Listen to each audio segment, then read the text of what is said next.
তো hello and good morning. অনেক দিন পর ভিডিও করছি।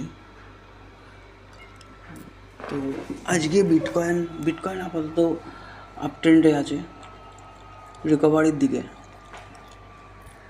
তো বিটকয়েনের একদিনের চার্ট আমরা বের করে নিয়েছি। তো বিটকয়েন একদিনের আজকে এখন বিটকয়েন ট্রেড করছে 1,23,601-এ। এরপরে যদি আরও বলি যে মার্কেট এরপরে বিটকয়েন একটা হাই টাচ করেছিল 1,25,000। তো এরপরে যদি মার্কেট একটু নিচে আসবে, কিন্তু এখান থেকে রিকভারি হওয়ার চান্স বেশি আছে।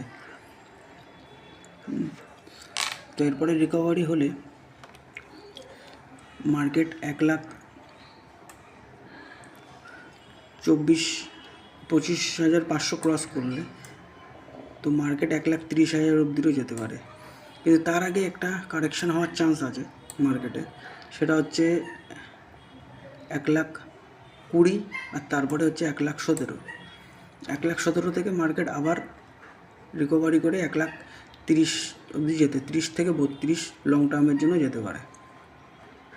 আর যদি ইথেরিয়ামের কথা বলি,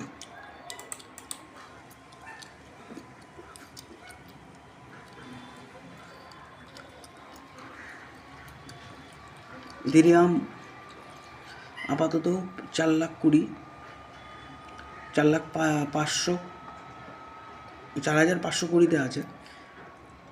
তো কালকে ইথেরিয়াম 4,600 আপ ছিল, আজকে একটু ডাউন ট্রেন্ডে গেছে। তো একদিনের চার্টে মার্কেট আমরা অলরেডি রিকভারির দিকেই আছে। এরপরে যদি মার্কেট নিচের দিকে আসে তো ফার্স্ট পজিশন আমার মনে হচ্ছে আবার মার্কেট রিটেস্ট করবে 3,550। তো 3,550, তার আগে 4,050। এখান থেকে মার্কেট আবার আপ ট্রেন্ডের দিকে যাবে। আর যদি এখান থেকে মার্কেট 4,850-এর লেভেল ক্রস করে, ব্রেক করে, তাহলে লং টার্মে 5,200 অবধিও যেতে পারে। তো আমার মনে হয় এখান থেকে মার্কেট রিকভারই করবে। তবুও যদি একটা শর্ট ফল আসে, সেখানে ঘাবড়ানোর কিছু নেই, সেখান থেকে ফার্স্ট এন্ট্রি আপনারা নিতে পারবেন। Thank you.